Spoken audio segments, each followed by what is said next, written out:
В Америке на 97-м году жизни скончалась крымско-татарская актриса Айше Дитанова. Она играла в Крымско-татарском театре до войны и возрождала его после депортации на родине. Сегодня с ней прощаются в Нью-Йорке.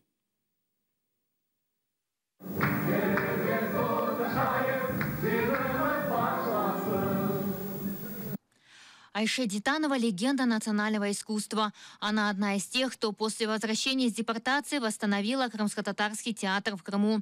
Родилась она в 1918 году в селе Дерекой возле Ялты. Закончила театральный техникум и посвятила театральному искусству всю свою жизнь. Ее коронная роль до войны – Зарема из Бахчисарайского фонтана.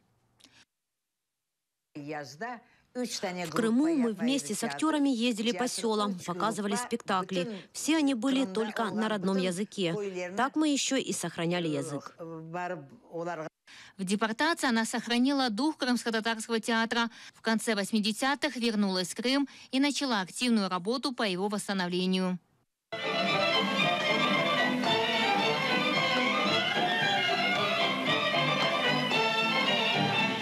Известный актер Ахтем Ситаблаев был учеником Айше Дитановой. Называют ее магиканом Крымско-татарского театра и культуры в целом. Сначала играл в массовке, ну а потом вместе с Дитановой главные роли на сцене.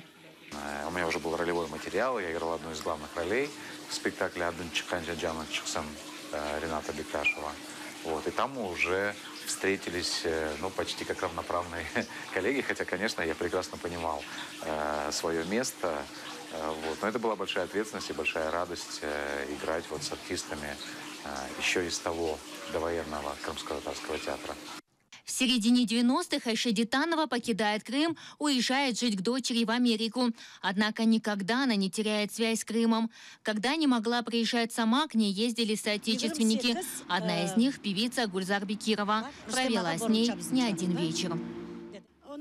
Она прекрасно читала монологи, а когда выходила на сцену, было такое ощущение, что ей 25. Она любила вспоминать прежний театр. Для нее это был смысл жизни. Она засыпала и просыпалась театром. Учила актеров не бояться и идти всегда вперед.